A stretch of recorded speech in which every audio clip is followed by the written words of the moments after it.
Hi అండి అందరికీ welcome back to my channel high with drapes and plates. ఈ రోజు అయితే ఇంకో బాక్స్ ఫోల్డింగ్ వీడియో చూసేద్దామండి. తినకైతే నేను చెస్ట్ ప్లేట్స్ 7 పెట్టాను అండ్ సెంటర్ ప్లేట్స్ వచ్చేసి 6 వచ్చాయి అనమాట.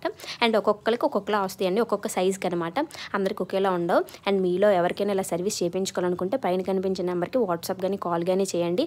లేదక్క మేము కొంచెం దూరంగా ఉంటున్నాం, తీసుకుని వచ్చి ఇవ్వలేము అని అనుకుంటే కొరియర్లో పంపినా పర్వాలేదండి. నేనైతే మీ టాప్ సైజ్ బట్టి కూడా మీకైతే ఇలా శారీ ప్రిప్లీట్ చేసేసి నీట్గా పంపించేస్తాను. మీరు ఎంత జాగ్రత్తగా పంపిస్తారో నేను అంతకు మించి జాగ్రత్తగా ఇలా నీట్గా శారీ ప్రిప్లీటింగ్ చేసేసి మీకైతే పంపించేస్తానమాట. అండ్ నేనైతే ఒక శారీకి అయితే ఛార్జ్ చేసేదేమో 250 and 3 saris at a time ఇచ్చినట్టుగా అయితే 500 అండ్ 6 శారీస్ వచ్చేసి 1000 అండి. మీరు ఎవరికైనా ఇంట్రెస్ట్ ఉంటే మాత్రం కాల్ కానీ వాట్సాప్ కానీ చేయండి. అండ్ నేనుండేదైతే కోరమన్నపాలెం అండి. ఈ విషయం మీ ఎవరికైనా యూజ్ అవుతుందంటే ఈ వీడియోని కొంచెం లైక్ చేయండి, నా ఛానల్ సబ్స్క్రైబ్ చేసుకోండి, ఒక లైక్ కూడా వేయండి. అండ్ ఏదైనా అక్క ఇంకొంచెం నీట్గా ఎక్స్ప్లెయిన్ చేయాలి ఏమైనా చెప్పాలనుకుంటే మాత్రం కింద కామెంట్ బాక్స్లో అయితే చెప్పండి. ఏదైనా మీకు ఈ బాక్స్ ఫోల్డింగ్ గురించి ఒకటి ఏమైనా తెలుసుకోవాలనుకున్నా కూడా కింద మెసేజ్ చేయండి, నేనైతే రిప్లై